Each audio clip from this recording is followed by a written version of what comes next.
un 6e podcast tricot, dehors avec une belle petite neige. Bonjour tout le monde, mon nom est Kezia de chez Alpagapachi et comme à mon habitude, je filme mon podcast tricot à l'extérieur. On a bien de la chance ce matin, bon, on n'a peut-être pas le soleil et la lumière voulue, c'est pour ça que j'ai sorti ma petite lumière de maison pour venir filmer dehors, mais au moins c'est un temps doux. Cette semaine, j'avais réservé mon jeudi après-midi pour filmer mon podcast tricot. Mais finalement, quand je me suis installée à l'extérieur, il y avait du soleil un petit peu quand même, mais il ventait tellement que même mon trépied pouvait pas tenir. Même en me mettant à l'abri vis-à-vis un mur, le vent était trop fort. C'était impossible de pouvoir filmer dehors. Donc ce matin, OK, on n'a pas le soleil, mais c'est pas grave. Il fait pas trop froid. La température est bonne. Donc, pourquoi pas? C'est ce matin que ça se passe. Donc, je vais vous présenter, je pense que j'ai 5 objets finis en tricot, quelques autres petites choses dont je vais vous parler et on commence maintenant. Avant de vous présenter mes projets terminés, je vous présente ce que je porte. C'est tout simple. J'ai mon petit bandeau Gracia avec un cache-cou que j'ai fait avec la fibre aussi de Gracia. Gracia, c'est elle qui est couchée ici derrière. Ils sont toutes relax. Ce matin, je suis dans l'enclos des femelles. Puis, c'est un petit matin doux. Tout le monde est couché près de la mangeoire. Donc, j'avais appelé le bandeau Gracia parce que j'ai utilisé la fibre de Gracia, une grosse fibre Lopi, un seul brin pour faire ça. C'est un bandeau qui est double épaisseur avec des petits rebords de chaque côté, une seule épaisseur qui vient les joindre vraiment les deux ensemble pour éviter que ça fasse comme juste un genre de gros rouleau qui tourne. Donc, voilà, c'était ce que je porte. Et maintenant, je vais vous présenter mon premier projet terminé.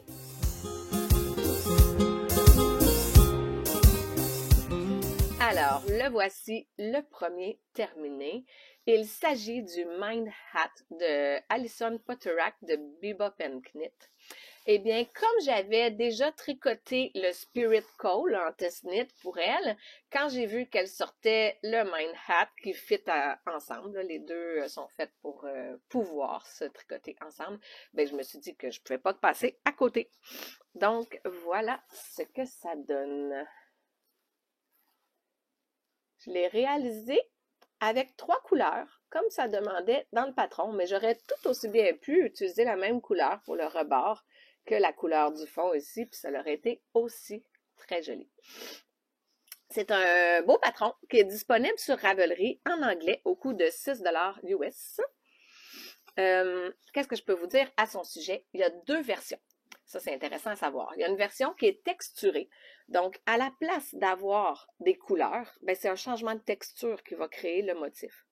Et il y a la version, comme celle que j'ai faite, qu'elle appelle la Color Work Version. Donc, la version colorée. Moi, c'est celle que j'ai choisie. Et il y a aussi 3 tailles. J'ai fait, pour ma part, la 2e taille.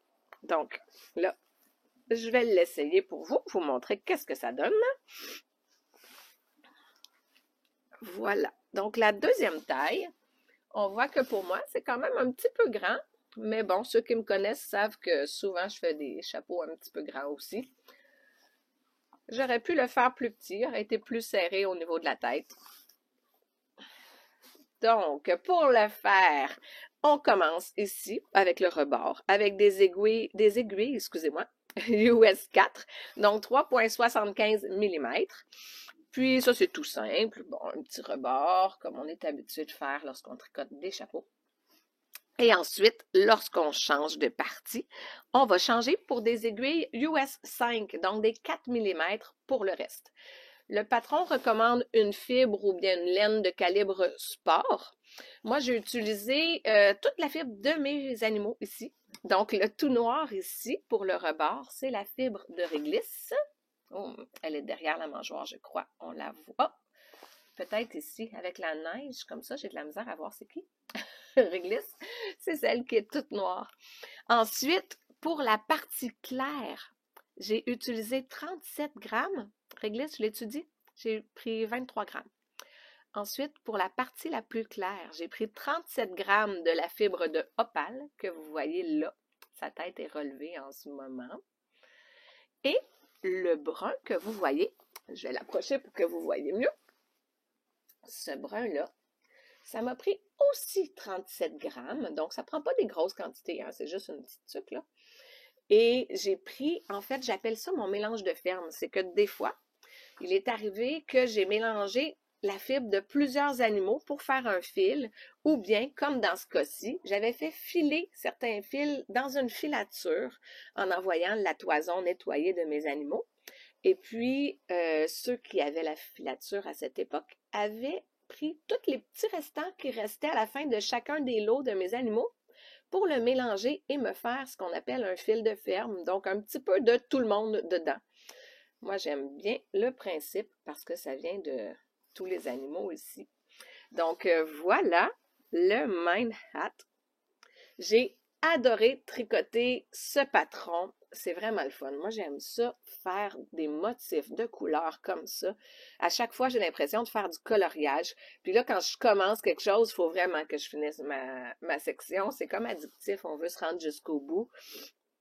Donc là, quand je commence un petit bout, je me dis, je veux voir qu'est-ce que ça va donner. Donc là, je suis super motivée à continuer de tricoter pour voir le résultat des dessins que ça fait. Donc, très beau patron, je vous le recommande fortement.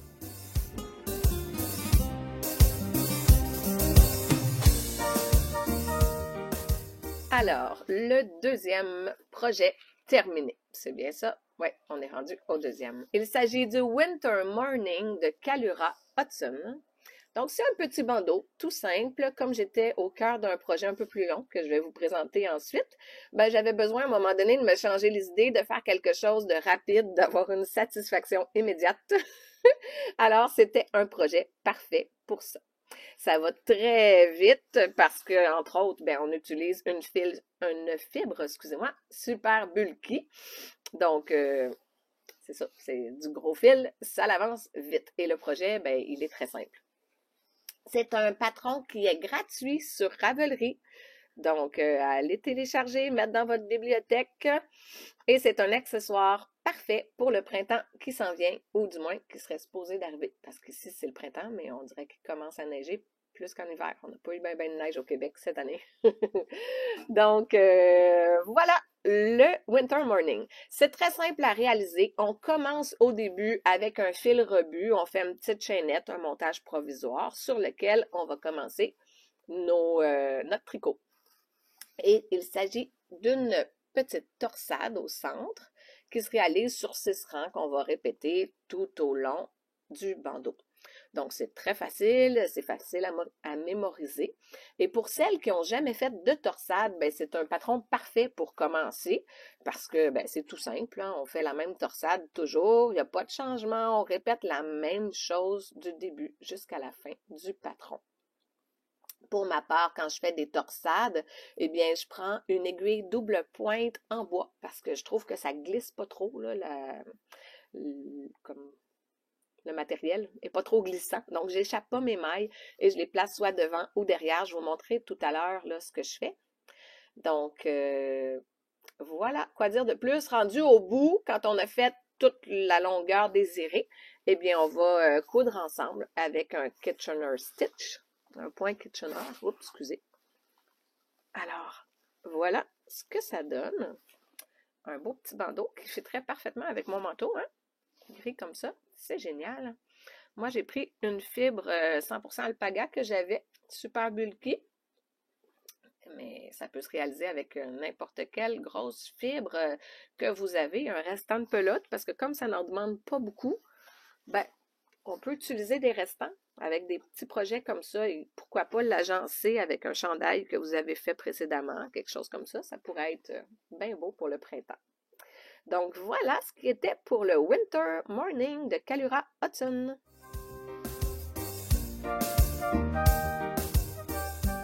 Alors, le prochain projet que je veux vous parler, c'est sur celui-là que j'ai passé le plus de temps dans les dernières semaines.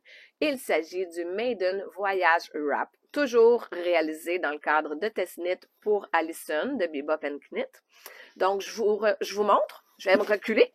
pour que vous puissiez voir l'ampleur du châle. Donc, un très grand châle. Là, je vois que quand je me recule, on voit moins bien les couleurs par contre. Hein? Donc, ce châle joint la simplicité du point mousse, l'élégance de la dentelle et la magie du Fisherman Ribs. Pourquoi je vous dis la magie? Parce que regardez bien. Oups, micro tombé. Et voilà, réparé. Donc, vous voyez, d'un côté, ça semble plutôt brun avec des petites lignes noires. Alors que si je le vire de l'autre côté, on a plutôt l'impression que c'est le noir qui l'emporte, avec des petites lignes brunes. Avant de le bloquer, ça semblait vraiment d'un côté une couleur, de l'autre côté l'autre couleur. Mais en le bloquant, là, je l'ai étiré là, pour aller chercher toute l'ampleur de la taille du châle. Donc, ça s'est un petit peu étiré. On voit plus là, les espaces entre les lignes principales, ce qui fait qu'on voit l'autre couleur. Et tout ça entouré d'un I-cord. Bon. Je vais vous parler un petit peu plus en détail de chacune des sections. Pour commencer, on doit commencer avec notre petit début ici là, de I-cord. Le mien n'est pas très, très beau. Je n'étais pas très satisfaite de mon début, mais bon. J'ai commencé 3 fois, je suivais les instructions, je l'ai fait, je l'ai défait, je l'ai refait, je l'ai redéfait. Puis à la fin, je pensais être correcte, mais finalement, j'ai vu qu'il y avait quelque chose qui fonctionnait pas quand j'ai continué à tricoter, mais j'étais déjà quand même avancée là, quand je me suis réattardée. Donc, je sais pas ce que j'ai fait, là, j'ai cousu un petit peu au travers. Regardez pas la pointe, regardez le restant. C'est le restant qui est plus beau. Donc, la première partie, c'est du Fisherman Ribs. Donc, on voit des deux côtés, ça semble différent. Alors, voilà. C'était la première fois que je réalisais ce point. Bon, pour ceux qui ne l'ont jamais fait, ça s'apprend. Une fois qu'on a compris, ben ça va très bien. Alors, l'affaire dans le Fisherman Ribs, c'est que chacun des rangs doit être tricoté 2 fois. Donc, on travaille avec une grande aiguille circulaire. On fait un rang avec un des fils. On passe le travail sur l'aiguille pour le ramener comme si on recommençait le même rang, mais avec l'autre couleur. Ce qui fait que, ben, c'est sûr que c'est plus long à faire. Chacun des rangs, on le tricote 2 fois. Mais une fois qu'on a compris le principe, ben, ça se fait bien. Il suffit d'avoir un petit peu de patience. Moi, je vous dirais qu'au début, je devais vraiment me concentrer. Après ça, une fois que j'ai compris le principe, ben là j'étais toute émerveillée de voir là, vraiment l'aspect des 2 couleurs de chaque côté. Bon, on voit qu'au début, j'ai fait des petites erreurs parce que c'est la première fois que je le faisais. Donc, j'imagine que c'est arrivé que j'ai pas pris le bon brin. Des fois, il faut aller chercher un brin comme par en dessous, là. Et bien, d'après moi, j'ai pas pris le bon sans m'en rendre compte. Puis après ça, c'est là que je l'ai vu. Mais bon, ça ne me tentait pas de le défaire. Je me suis dit, c'est pas grave, c'est du fait main, ça peut arriver. Quand on le fait la première fois, au début, on se dit, mais non, ça ne marchera pas. Parce que là, on voit apparaître une couleur. On se dit, c'est pas la bonne couleur. Il me semble que quand je regarde mon côté, c'est pas comme ça que ça devrait donner. Mais finalement, ben, on suit le patron et comme par magie, ben, ça fonctionne. Donc, on continue. Il faut juste suivre. Puis, ce qui est écrit, ça marche. C'est vraiment magique. Après la section de Fisherman Ribs, ici, on tombe dans une petite section de pause. On a un point mousse pour se reposer. Donc, voilà, ça fait du bien après une section un peu plus compliquée d'avoir quelque chose de plus facile pour le mental. La 3e section, une belle section de dentelle. Cela, je l'ai adoré. Donc, je ne sais pas si vous voyez, mais ça fait comme des petites vagues. Tu sais, quand on disait le Fisherman Ribs, moi, je pense aux pêcheurs. Ici, c'est comme les vagues. Donc, ça porte bien son nom. Voyage dedans, dans le nom. C'est beau. Ensuite, on continue. L'autre section. Une autre petite section de points mousse ici au centre. Mais cette fois-ci, on alterne 2 couleurs. Donc, ça fait différent de la première section de points mousse. On change ensuite, on va intégrer notre 4e couleur. parce que j'ai pas dit peut-être, mais c'est un châle qui se fait avec 4 couleurs différentes. Donc, encore une fois, une section de Fisherman Ribs. Cette fois-ci, là, je l'ai eu. J'avais bien compris comment faire. J'avais l'expérience du début ici, où j'avais appris le point. Maintenant, je le maîtrisais. Donc, ce châle-là, oui, c'est un test-knit. Ça donne un coup de main au designer lorsqu'on participe au test-knit. Mais en même temps, moi, je l'ai vu vraiment comme un apprentissage parce que j'ai appris quelque chose de nouveau. J'ai eu la chance vraiment de me pratiquer avec ce point-là pour le maîtriser vraiment bien. Donc, je suis contente. Puis comme c'était une grande section, ben, ça me permettait de le maîtriser puis de voir que finalement, c'est régulier, c'est bien fait. Donc, je suis contente de moi. Alors, voilà, grosse section de Fisherman Ribs. Ensuite, bon, comme la section de Fisherman Ribs était longue, on est bien content de retrouver un point mousse en alternant les couleurs 3 et 4 pour aller ensuite vers une belle section de dentelle. Là, on le voit, là, peut-être avec la lumière derrière les vagues que ça fait. Tantôt, comme j'avais placé le gris, on ne le voyait pas tant. Mais là, vous le voyez peut-être mieux comme ceci. Donc, c'est le même genre de motif que le gris que j'avais tout à l'heure, qui était ma deuxième couleur, mais cette fois-ci avec la 4e couleur. Donc, c'est très beau. Une belle grande section de dentelle. J'adore la dentelle. Et on termine vers la fin avec du point mousse et un petit rappel des couleurs. La deuxième couleur ne revient pas, par contre, il n'y a pas de gris. Mais c'est un petit rappel même de la première couleur qui est complètement à l'opposé du châle. Et on fait une finition avec un beau petit I-cord comme ça. Très joli. Alors, voilà. Là, je vais vous le montrer du bon côté. Ça ici, c'est le bon côté. Au début, je ne savais pas trop comment porter cette forme de châle. Puis, comme ça, et comme ça, je me suis dit que c'était la façon de le porter. Bon, là, avec mon manteau, là, c'est pas très, très joli, là. Mais si je le mettais avec quelque chose d'autre, ça serait beaucoup plus joli. D'ailleurs, je vais vous mettre une photo. Je l'ai posée avec d'autres vêtements en dessous. Ça faisait plus beau là, que mon manteau mauve-gris. Ça fait un peu trop de couleurs. Donc, je vous montre la photo ici de ce que ça donne. Pour le faire, moi, j'ai pris de la fibre d'Ikea 100% alpaga. Donc, ça demande justement une fibre d'Ikea, des aiguilles US 6, donc 4 mm. Pour ma part, le blanc naturel, ici, j'ai utilisé 52 grammes, donc pas tant. Le gris, 97 grammes, donc pile pour un écheveau de 100 grammes, là, c'était parfait. Ensuite, le brun, c'est la 3e couleur, j'ai utilisé 73 grammes. On le voit ici. Et le noir, bien là, c'est sûr que le noir, il y a une grande section, donc ça en prenait plus. Ça m'a pris 123 grammes de fibres noires. Donc, ce patron-là, pour moi, c'était un petit peu comme un marathon. Tu sais, quand on court, je ne sais pas s'il y en a ici qui courent, mais moi, dans le temps, avant d'avoir les alpagas, j'ai fait beaucoup de courses. Et puis, ben, j'ai pas couru des marathons, mais bon, des demi-marathons. Et pour moi, ben, on dirait que quand on court une longue distance, on passe par toutes sortes d'états psychologiques, là. À un moment donné, on est motivé. À un moment donné, on peut se dire, ah non, c'est ben trop long. Pourquoi je fais ça? Puis finalement, ben, on retrouve comme un autre souffle qui revient. On est motivé pour la fin.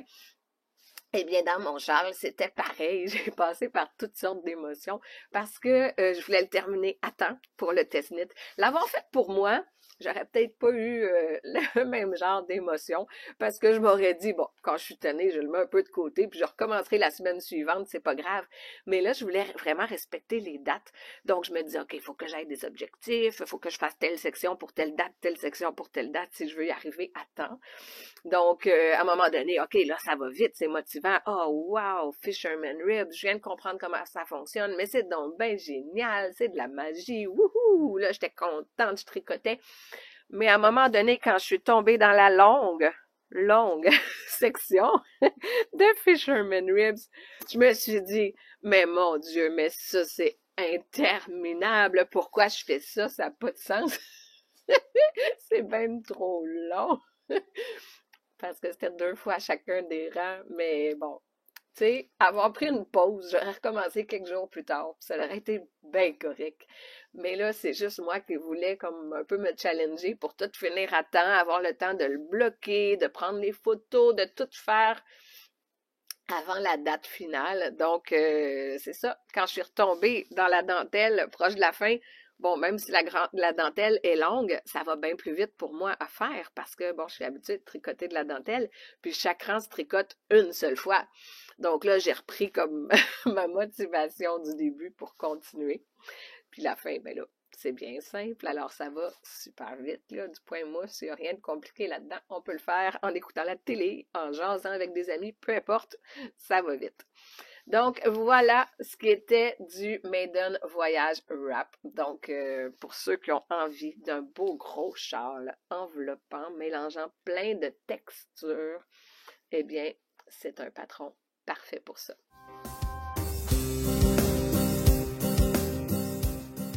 Alors, après avoir tricoté ce beau grand projet, eh bien, j'avais besoin d'un petit projet à satisfaction immédiate qui allait se tricoter plus rapidement. Et j'ai choisi le Lavender Haze Beanie, que voici. Un beau patron de Kalura Hudson. Donc, encore une fois, aujourd'hui, j'ai beaucoup de Bebop & Knit, Kalura Hudson. C'est pas mal les deux designers que je tricote beaucoup récemment. Donc, le voilà. C'est un très beau patron. Je l'aime. Vous voyez que ça demande une grosse fibre. Donc, ça se tricote assez rapidement. Mais c'est quand même, ben moi, de la façon que je l'ai fait, là, c'est un petit peu ajouré entre les sections de torsade. Ce qui fait que ça va être un beau petit patron pour le printemps. Même si c'est une grosse fibre, c'est pas une grosse tuque chaude, là. Ça va être idéal pour la saison qui s'en vient. Donc, qu'est-ce que je peux vous dire sur ce patron? Il est en anglais. Je vais l'enfiler pour que vous voyez qu'est-ce que ça donne. Je commence à avoir le petit nez rouge à cause que je suis dehors depuis tôt ce matin. Avant de filmer ça, j'ai fait tous les enclos du côté des femelles et des mâles. On a nettoyé, comme à chaque matin, donné la nourriture, le foin, apporté l'eau de l'autre côté. Ici, on a l'eau courante, mais pas de l'autre côté. Il faut apporter ça à la chaudière. Donc, voilà, ça fait longtemps que je suis dehors.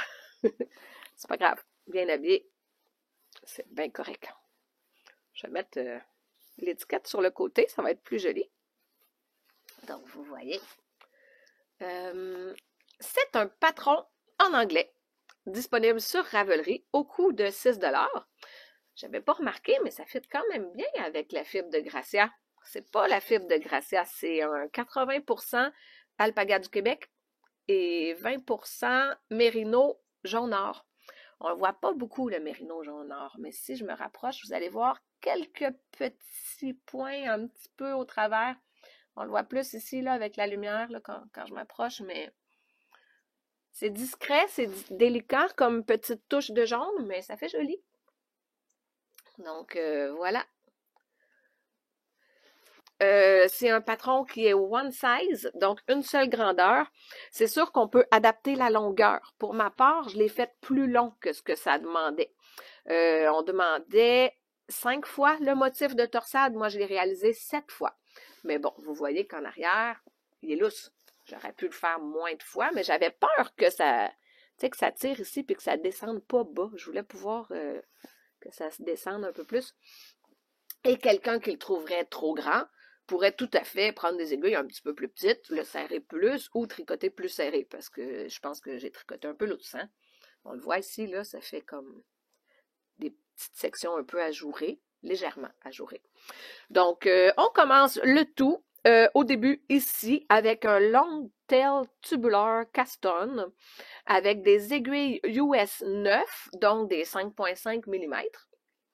On tricote tout le début. Pour ceux qui ne savent pas comment réaliser le long tail tubular Caston, Il n'y a pas de stress avec ça. Il y a, encore une fois, un vidéo dans tous les patrons de Kalura. Il y a toujours des liens vidéo pour chacune des techniques de ce genre-là. Donc, on clique dessus, on voit la vidéo, elle l'explique très bien, et puis voilà. Donc, cette section-là. Ensuite, qu'est-ce qu'on fait? On change d'aiguille. On va prendre des US 11, donc 8 mm. Ça tricote vite, ça, du 8 mm.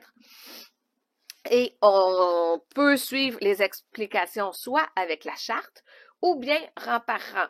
De mon côté, je préfère utiliser le rang par rang quand c'est ce genre de tricot-là. Donc, j'ai imprimé seulement les pages dont j'avais besoin. Les autres, ben, je les ai dans ma bibliothèque Ravelry, mais je ne les ai pas imprimées. Donc, voilà. La designer propose de mettre un marqueur de rang, de maille, excusez, entre chacun des motifs. Donc, on répète plusieurs fois là, pour faire tout le tour de la tête. La même affaire, mais en mettant un marqueur de maille entre chaque, puis un différent bien sûr, là, quand on arrive à la fin du tour complet. Ben moi, je trouve que c'est une super bonne idée. Ça a beau être simple, je trouve que c'est rassurant d'avoir les marqueurs de maille comme ça, parce que à chaque fois qu'on a fini, ben on le sait qu'on est correct. Si on a une erreur, on va la voir tout de suite. Salut Opal, ça va? Tu vas être dans la vidéo? Alors, c'est génial. Comme ça, ben c'est ça. Moi, ça m'est arrivé une fois d'arriver à mon marqueur puis de me dire, oh, il y a quelque chose qui fonctionne pas, là. J'avais sauté un point ou je sais pas qu'est-ce que j'avais fait. Donc, tout de suite, je m'en ai rendu compte. J'ai pu le corriger. J'ai détricoté juste ce petit bout-là, jusqu'au point, là, j'ai compté mes affaires. On le voit très bien, là, c'est simple, là.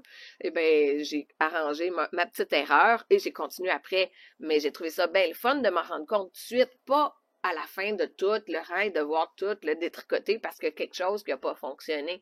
Donc, c'est bien génial. Comme tout à l'heure avec le bandeau, j'ai utilisé la même technique, donc je prends une aiguille double pointe et c'est comme ça que je réalise les torsades. Bon, dans ce cas-ci, les torsades ne sont pas toujours les mêmes, mais après avoir réalisé le bandeau, vous pouvez très bien faire ça.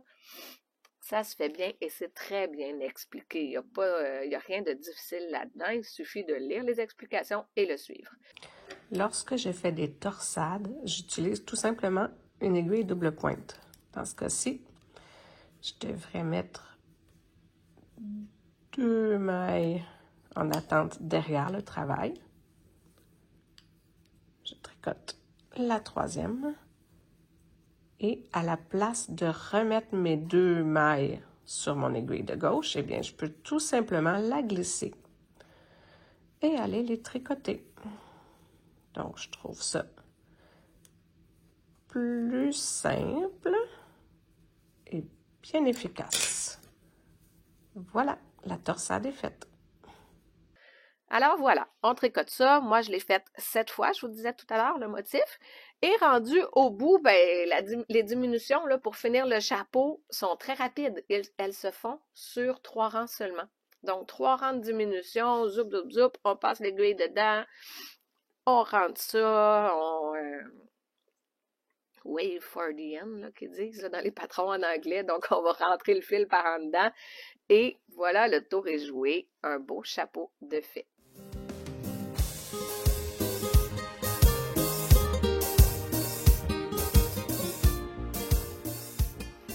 Ensuite, toujours avec la même belle fibre, 80% alpaga, 20% mérino, jaune or, eh bien, j'ai fait des mitaines.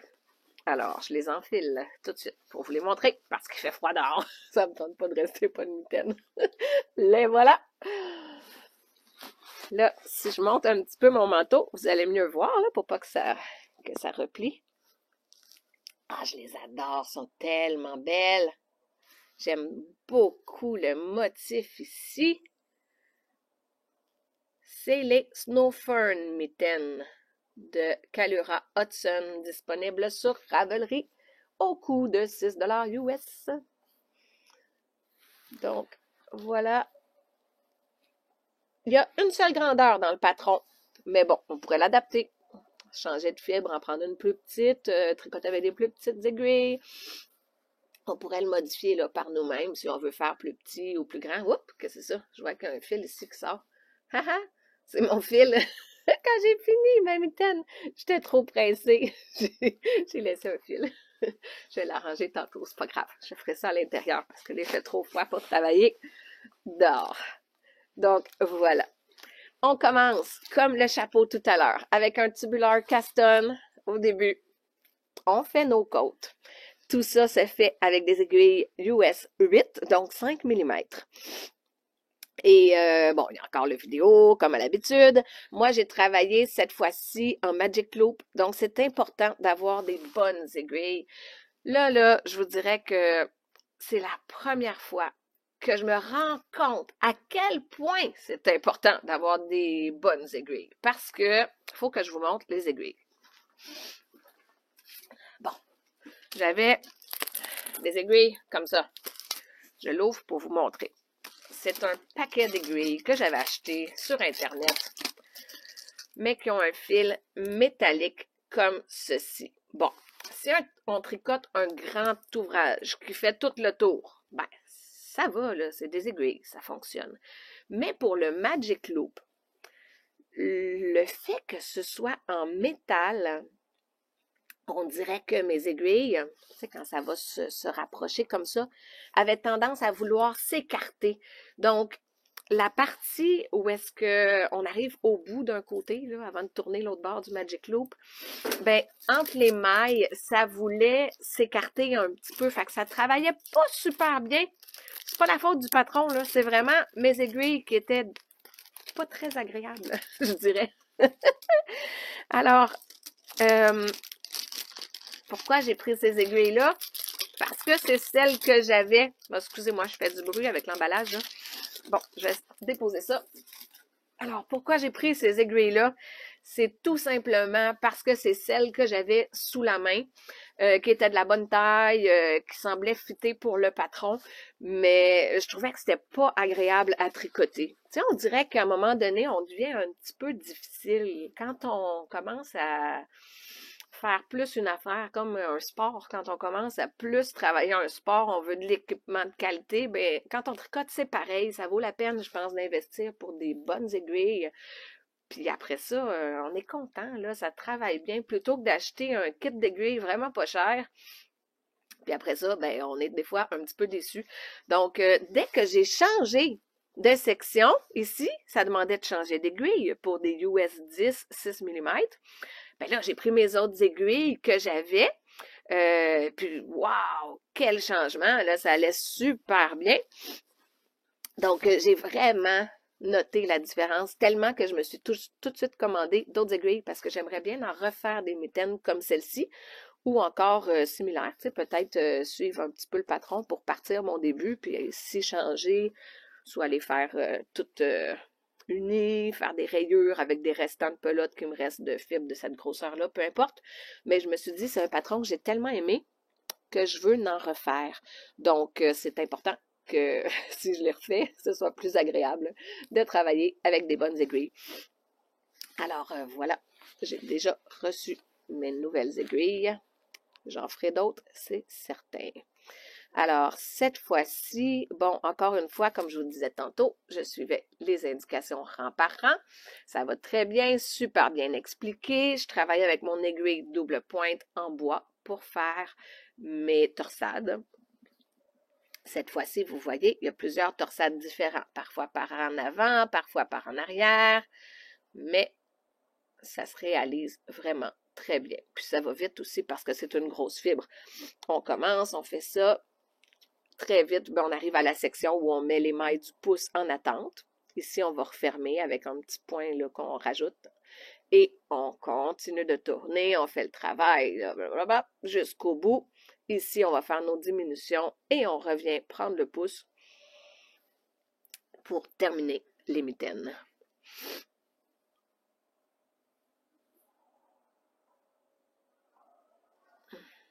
Voilà, je cherchais, je savais que j'oubliais quelque chose. À la fin, ici, on ferme avec un petit Kitchener Stitch. Donc, ça se fait très bien. Voilà. Tadam!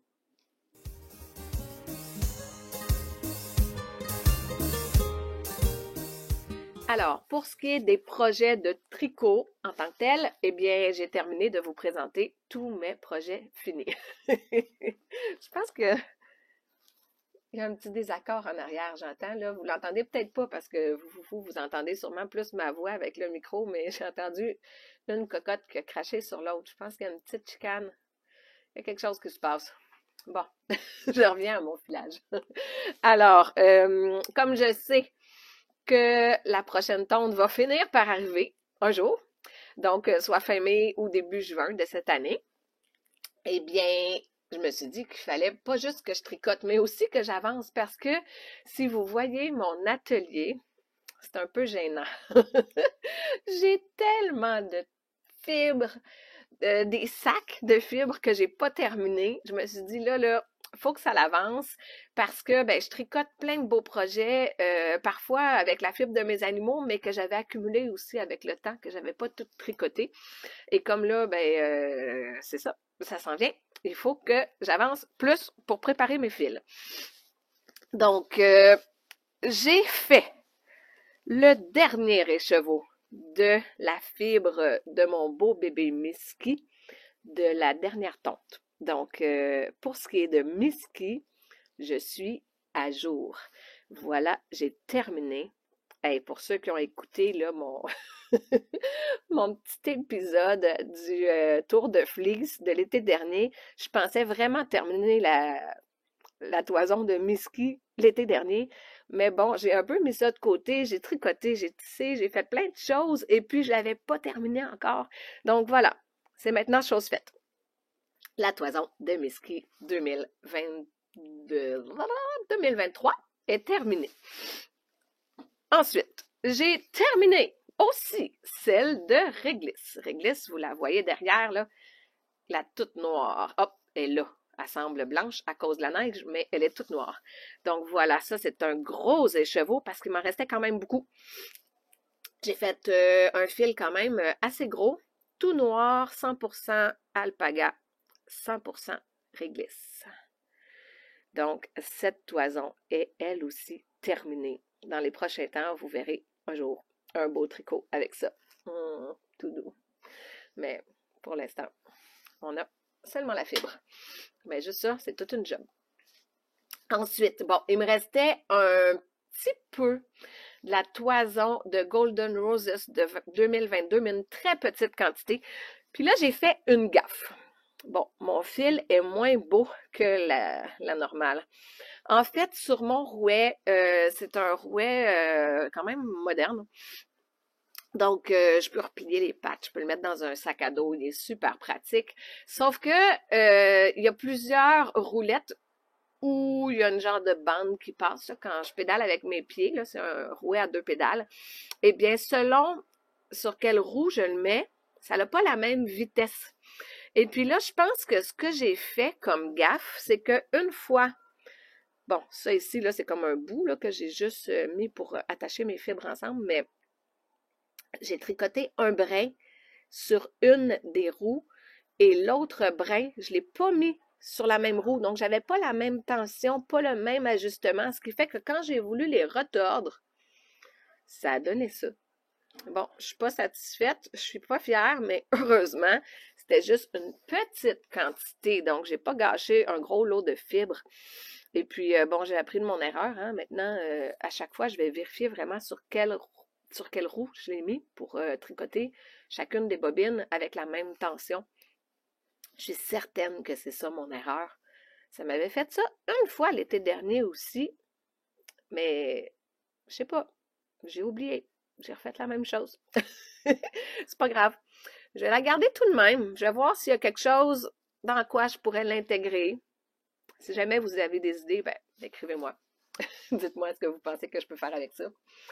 La dernière fibre que je veux vous montrer que j'ai filée, c'est celle-ci. Il s'agit d'une fibre Touski. Donc, je fais affaire avec une filature au Québec ici. Et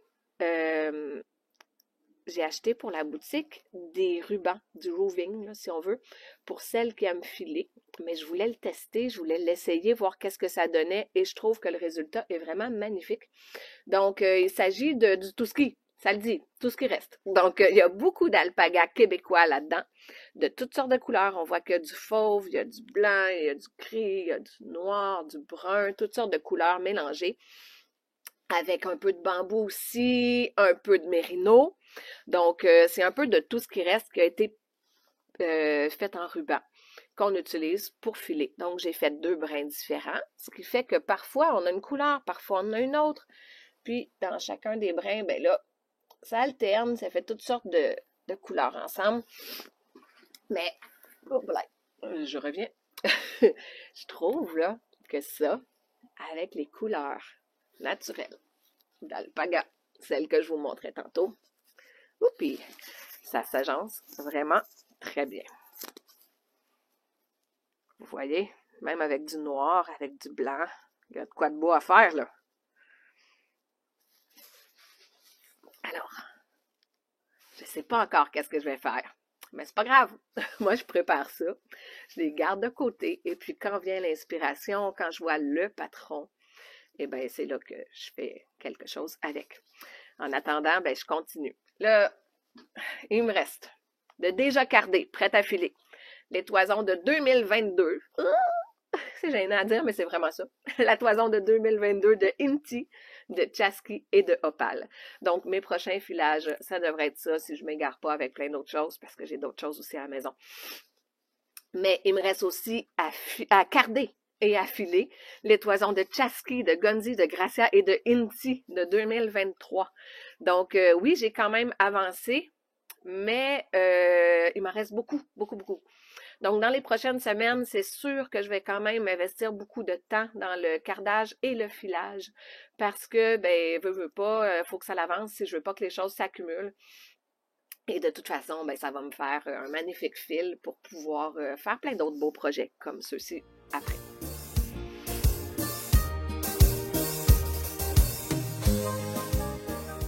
Bon, en ce moment, comme projet en cours, j'ai pas aucun tricot. J'ai un tissage qui est sur mon métier à tisser. C'est un tissage que je fais tout simple, toute une seule couleur avec la fibre de ma belle Diva. Diva, c'est celle qui est brune foncée, presque noire, là, que vous voyez les faufounes là ici. Donc, je suis en train de faire un châle, bien ordinaire. Alors, ça, c'est mon projet en cours et j'ai plein d'idées pour des projets futurs. Donc, ma fille, ben mes 2 filles, en fait, voulaient un chandail. Vous vous rappelez, la dernière fois, j'avais fait le mien. Là, il me manquait une aiguille que je n'avais pas, que j'ai commandée sur Internet et qui est arrivée cette semaine pour faire le chandail de ma plus jeune avec cette fibre-là. C'est des choses que j'avais achetées il y a un certain temps déjà pour faire des chandails pour moi et mes 2 filles. Donc, ça, c'est Wool Ease Thick and Quick de Lion Brand. Donc, j'en avais acheté une quantité chandail, un beau bleu comme ça, pour ma plus jeune fille. C'est une couleur qu'elle a choisie, qu'elle aime. Et je compte réaliser pour elle un patron qu'elle a choisi, parce que j'en ai sélectionné quelques-uns qui pouvaient se faire avec cette fibre-là, puis je leur ai montré chacun d'entre eux en leur demandant leur opinion, bien sûr, parce que comme c'est leur chandail, ben, je veux que ce soit quelque chose qu'elles vont aimer. Elle a choisi le Bonfire Jumper de Anna Frost. Mais bon, vous aurez deviné que je ne ferai pas les rayures comme j'ai une quantité chandail dans le bleu. Mais c'est pas le motif, mais le modèle qu'elle aimait. Donc, c'est ça. Je vais commencer ça bientôt. Ensuite de ça, là, il m'est arrivé quelque chose de vraiment agréable. J'ai écouté le podcast de Sylvie de Gaspelaine. Et elle faisait un concours par rapport à son nombre d'abonnés. Et ben, je me suis essayée, j'ai participé au concours et j'ai gagné! J'étais tellement contente. Écoute, j'étais énervée, ça n'a pas de sens. Mon mari m'a dit, mais voyons, Kézia, t'exagères, là, une chance de ne pas gagner la 649, faudrait t'attacher. J'étais tellement contente parce que d'habitude, je gagne pas, mais là, j'ai gagné. Donc, j'ai gagné un patron de mon choix. Merci, Sylvie. J'ai passé une soirée entière à regarder Ravelry, à choisir mon patron. Là, je me disais, je vais me prendre un patron pour moi, mais en même temps, je voulais passer de la fibre que j'avais chez nous. Et j'avais acheté, vous vous souvenez? Ah, ça! Ce qui est vraiment pas dans mes habitudes. J'avais acheté ça en voyage quand je suis allée cet hiver au Mexique. Eh bien, quand j'ai vu le patron de la June Camisole de Obsessed Blog, je ne sais pas si je le prononce comme il faut, mais bon, avec mon anglais merveilleux, je vais vous le mettre là, ça va être mieux. Alors, j'ai choisi ce patron-là. Merci beaucoup, Sylvie, pour me l'avoir offert. Et je vais le réaliser avec cette fibre-là. Bon, j'ai pas commencé encore, mais c'est pas grave. C'est un petit projet pour l'été. Donc, peut-être quand la neige va fondre un peu, là, je vais être bien motivée à me tricoter des choses d'été. Et c'est le projet qui m'attend. J'ai aussi envie de faire des chaussettes parce que j'ai reçu ici à la boutique du fil pour faire des chaussettes avec une majorité d'alpaga québécois dedans. Donc là, en ce moment, j'ai pas toutes reçu mes couleurs, ça rentre dans les prochains jours, mais c'est sûr que, bon, de recevoir ça, ça me donne le goût d'en faire. Alors, je vais commencer ça bientôt. Avant de vous laisser sur quelques images des alpagas, eh bien, j'aimerais savoir quels sont vos patrons incontournables du printemps. Donc, quel patron vous aimez? Quel patron vous avez aimé tricoter ou vous aimeriez tricoter qui se porterait très bien au printemps? Donc, vous pouvez me l'écrire en bas, ici, dans les commentaires. Sinon, ben, un petit coucou, un petit bonjour, ça fait toujours plaisir. Je prends le temps de lire chacun de vos commentaires.